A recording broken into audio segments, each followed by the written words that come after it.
C'était donc Arsenic et Vieille Dentelle du Grand Capra. Le cycle Cary Grant continuera jeudi prochain sur Paris Première avec cette fois Indiscret de Stanley Donen. Je vous souhaite une excellente fin de soirée. Au revoir.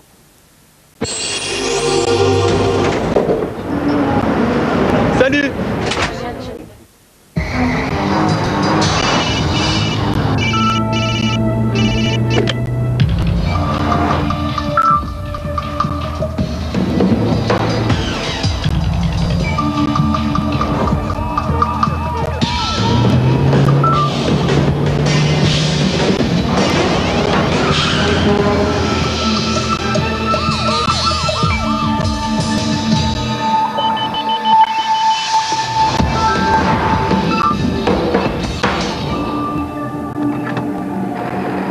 L'un des meilleurs V6 au monde ne fonctionne pas au super,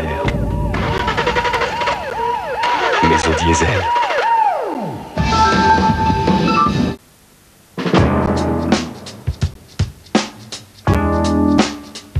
Pour votre crédit immobilier, vous devez chercher une bonne banque. Restez chez vous.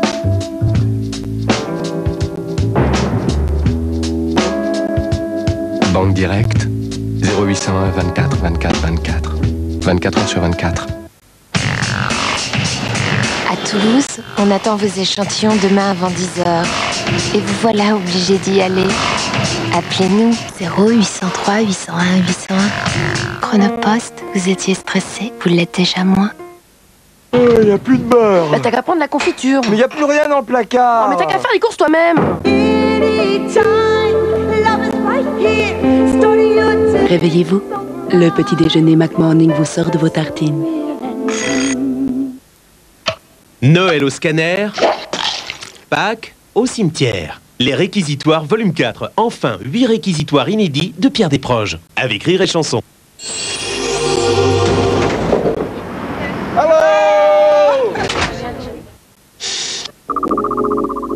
Cette semaine, un kiosque pour les mélomanes. Le théâtre de l'Odéon présente le Triomphe de l'amour jusqu'au 26 avril. Goran Bregovic se produit pour la première fois en France. La cagnotte de la biche est à gagner au théâtre Hébertot.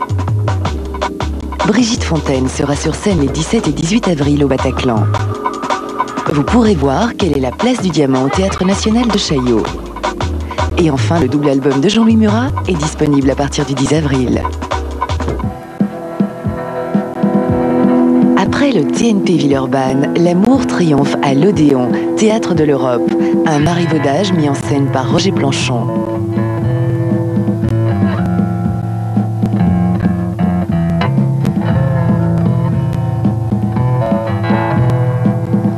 Du 1er au 26 avril.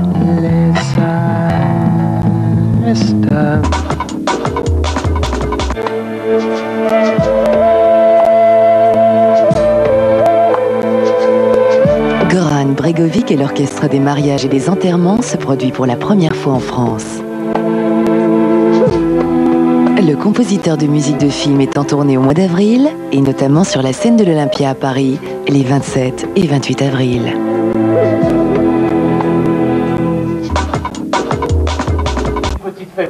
La cagnotte est un vaudeville d'Eugène Labiche, une comédie qui propose à un public de s'amuser toute une soirée. Alors je me suis dit, puisque me voilà à Paris, je vais acheter une ceinture sur la cagnotte. Coquet! Vous l'avez remonté! Ils se sont mis à deux pour me sangler. Ça me gêne. Mise en scène de Jacques Lassalle, actuellement au Théâtre Hébertot.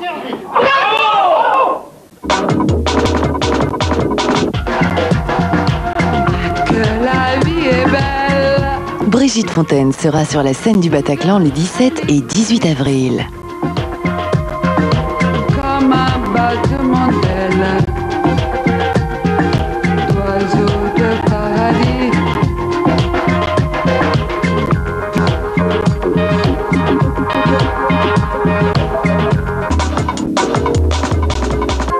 La place du diamant, c'est l'histoire de Natalia, interprétée par Martine Pascal, une femme du peuple qui parle toute seule. Elle raconte avec une ingénuité de naissance les derniers mois de la République, la guerre civile, les premiers temps du franquisme. Au Théâtre National de Chaillot, du 19 mars au 30 avril. Parce que c'est en ce mois d'avril et dans l'odeur des roses que mes petits malheurs sont devenus grands. Live in Dolores, un double album de Jean-Louis Murat. Je suis agité par plein de sentiments en chantant une chanson. Enfin bref, ça tu reconnais. Je suis dans la crainte, je suis dégueulasse. C'est alors, Je pense à vous, personnage. En jouant sur le 3615 Paris Première, vous pourrez gagner des places de spectacle et des CD. Bonne chance et à bientôt.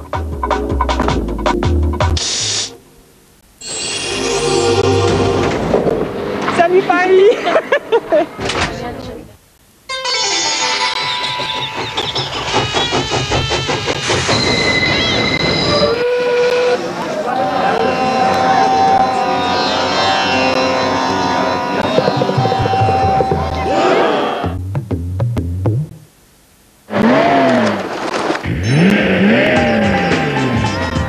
Twingo Sari, toit ouvrant, autoradio, vitre avant électrique. Décidément, Twingo fait tout pour qu'on l'adore.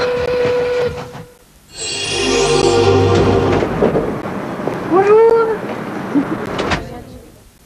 Préparez-vous. Soirée Exceptionnelle. Qu'est-ce qui vous est arrivé? On s'est fait virer de l'appart. Salaud, qu'est-ce qui vous ennuie? On peut rentrer. Si on montre des gens extrêmement normaux qui vont très bien et qui sont satisfaits et heureux d'aller aussi bien, je pense qu'on risque de s'ennuyer un petit peu. Soirée exceptionnelle sur Paris Première autour d'un des plus prometteurs cinéastes français, Pierre Salvadori, à l'occasion de la sortie le 15 avril de Comme elle respire, son nouvel opus. Le programme sera chargé, Les Apprentis, une tendre et burlesque comédie, un cours particulier spécial et le making-of de son nouveau film.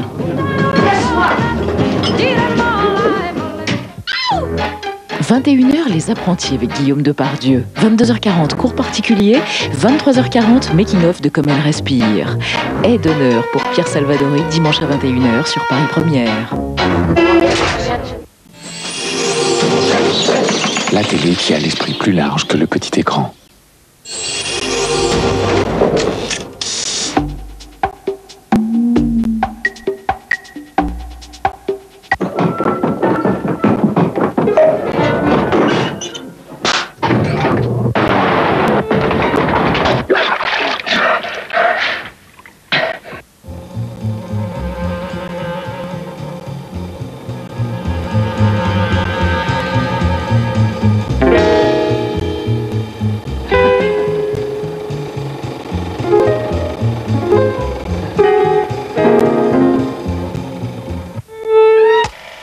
Bonjour, bonsoir, bienvenue dans une nouvelle édition de Cours particulier. Cours particulier consacré cette fois-ci au réalisateur, cinéaste, auteur Pierre Salvadori. Alors Salvadori, ça rime avec ami, fantaisie, ironie et avec bien sûr Les Apprentis. Bonjour Pierre. Bonjour. Les Apprentis, votre précédent film, puisque vous avez un film qui sort d'ici quelques jours, Les Apprentis qui a été un succès colossal. Avant ce film, Pierre Salvadori avait réalisé Cible émouvante. Encore avant ça, un court-métrage qu'on va voir, très féroce, très malade et très drôle, Ménage.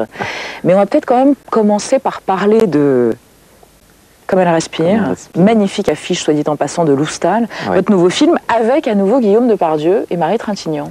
Voilà. Vous êtes fidèle, mais jusqu'au boutiste.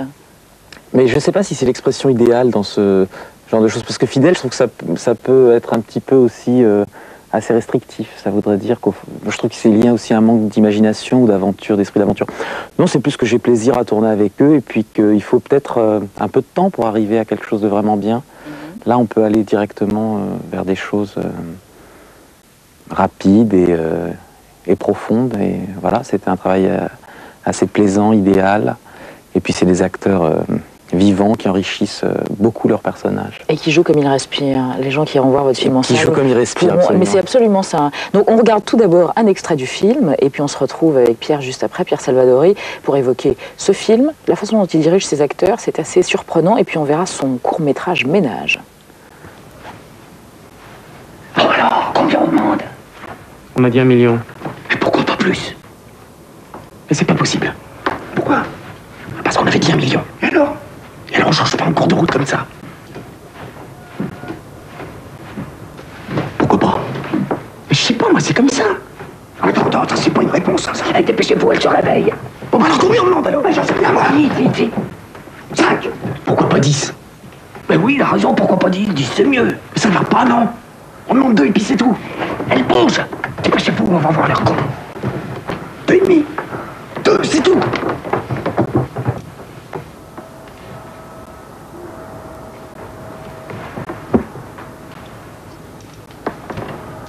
Nom et adresse de tes parents.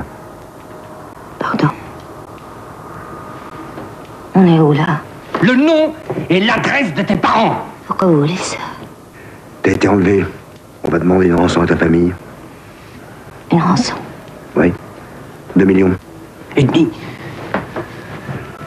Plus vite tu nous aides, plus vite ça sera terminé.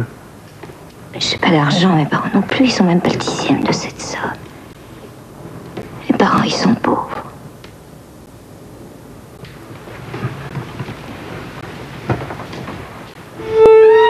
Voilà, c'était un extrait qui, moi, me fait hurler de rire, qui m'avait fait hurler de rire quand j'ai vu votre film, de Comme elle respire, la séquence des encagoulés, Ria Boukine, Guillaume Depardieu et Jean-François Stévenin, Pierre Salvadori. Vous avez un sens du burlesque achevé et réjouissant, merveilleux. Je sais pas quoi répondre. Oui, bah, j'aime ça, je trouve que c'est poétique, oui, le burlesque. Oui, vous aimez ça, les comédies décalées, enfin, vous avez vraiment un ton très singulier, quoi. C'est très bizarre parce que je peux pas résister à une... Je peux pas résister à un sentiment ou à quelque chose qui se dessine quand j'écris, que ce soit aussi bien quelque chose de burlesque, donc ça peut aller très loin dans une... Moi, je trouve qu'un gag, c'est toujours quelque chose d'émouvant, moi. Donc je peux aller jusqu'au gag, au burlesque, et de même, dans un autre type d'émotion, j'ai du mal à me contenter de l'idée de cette... par exemple, s'il s'agit de névrose, de mensonge, j'ai du mal à faire seulement une menteuse de ce personnage. Donc ça va jusqu'à une maniaque, à une mythomanie. Alors justement, parlons-en, parce que Comme elle respire est l'histoire d'une mythomane, enfin c'est vrai, une véritable mythomane, ça la submerge et c'est plus fort qu'elle, comme disent souvent d'ailleurs les gens qui sont névrosés. Et cette mythomane rencontre un hirsute ahuri merveilleux qui est Guillaume Depardieu. Qui est un menteur, voilà, dans qui est un autre pervers. genre. Ouais. Oui, c'est-à-dire que c'est quelqu'un qui ment pour tirer parti des gens, pour tirer profit d'eux, tandis qu'elle, elle ment parce que c'est une nécessité presque vitale et c'est maladif. C'est quelque chose qui n'est pas, c'est pas de l'ordre de la psychologie, c'est purement maladif. Alors c'est pathétique, mais il n'y a pas de pathos, et c'est très poignant, et en même temps c'est très drôle. Mais alors moi je voudrais quand même que vous m'expliquiez, puisqu'on va voir là un court-métrage que vous avez réalisé il y a quoi, il y a 6-7 ans, non, Ménage. Oui, il y a 92. 92, où c'est déjà l'histoire quand même d'une femme singulièrement dérangée, qui s'appelle Blanche, qui est une maniaque totale et barjot de la propreté et de l'ordre. Et la chute du film, on va pas la raconter, les gens vont la voir, ça vous glace les sangs. Mais c'était déjà une névrose à l'œuvre. Qu'est-ce que vous avez là? Allongez-vous, racontez-moi tout. Mais non, mais c'est ce que dit aussi, moi je ne veux pas répéter ce que dit. Mais si on montre des gens extrêmement normaux qui vont très bien et qui sont satisfaits et heureux d'aller aussi bien, je pense qu'on risque de s'ennuyer un petit peu. Et puis je trouve que ce qui est intéressant, c'est les fêlures chez les gens. C'est par là qu'arrive la lumière. La lumière. Alors Ménage, parlez-moi de ce court. Vous avez fait plusieurs courts-métrages où ça a été un court et puis tout de suite possibilité de faire Cible et Mouvement. Mais paradoxalement, le court-métrage est né du long-métrage, alors qu'habituellement on fait un court-métrage. C'est-à-dire que j'avais écrit le long-métrage, j'avais jamais réalisé de court-métrage, et puis Philippe Martin, mon producteur, avait très envie que je le réalise, et donc on parlait de tout ça souvent, et il m'a dit ce qui serait bien, c'est qu'on fasse d'abord un court-métrage. Et donc j'ai tiré une scène qui avait été enlevée du scénario, où Rochefort, qui est quand même un personnage assez maniaque dans Cible émouvante, ne pouvait pas écouter Marie Trintignant qui était en pleine déprime nocturne, et puis après j'ai un peu extrapolé, et puis j'ai été au bout d'un principe comme ça de totale incommunication entre des gens, parce que tous les deux sont complètement il y a déjà obsédés. cette idée du duo, il y a déjà cette idée d'un antagonisme, et ça fonctionne à deux, quoi. Oui, mais ça je pense que c'est assez classique, et c'est un principe de base de dramaturgie, où comme ça des antagonismes se complètent et se confrontent. Apprenez-moi tout, Philippe Pierre. Mais avec plaisir, tout ce que vous voulez. Philippe Martin, déjà votre producteur, donc il y a comme ça, il y a quand même une fidélité, une Philippe, véritable il y a Blandine confiance. Pellissier qui jouait dans Les Apprentis, la jeune femme qui fait visiter l'appartement, qui est une grande actrice, qui joue aussi dans celui-là. Et Sandrine Dumas. Et Sandrine Dans Dumas Ménage, dans Ménage. On regarde donc Ménage de Pierre Salvadori et on le retrouve juste après.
René.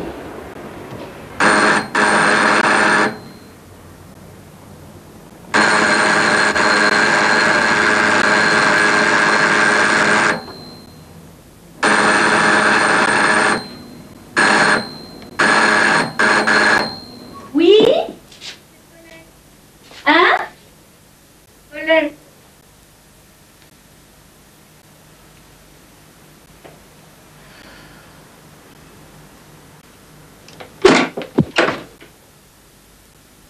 Je te dérange? Pas du tout. Je peux entrer? Bien sûr. Excuse-moi.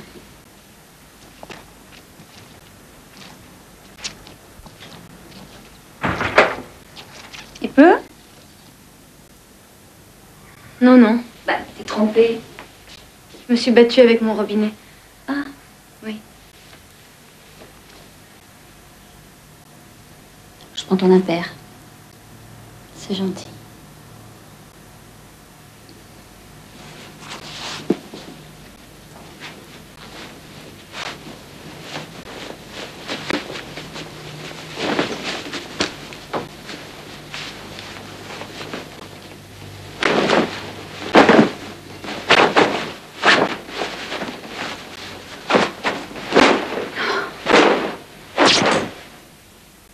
Excuse-moi. C'est gentil, avec plaisir. Oui.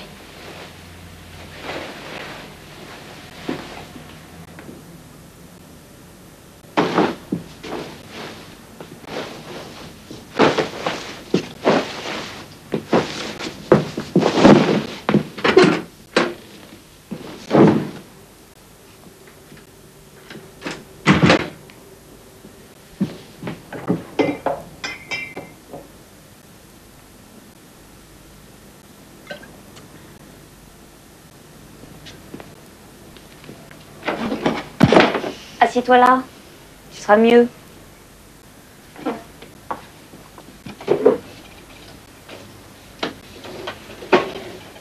Blanche. J'en peux plus.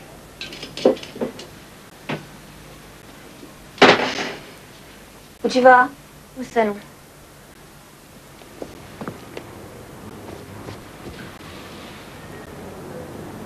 Je suis en train de partir, Blanche.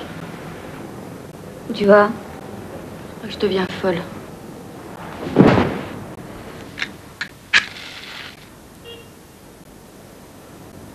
Vraiment folle. Dis pas de bêtises. Si tu étais vraiment folle, tu t'en soucierais pas. Alors qu'on devient fou, est-ce que c'est pas déjà de la folie? Tu veux un petit café? Ça m'a pris cette nuit. C'était terrifiant. Je reviens. Pire qu'un cauchemar. Continue, je t'écoute. Il était 2 heures du matin.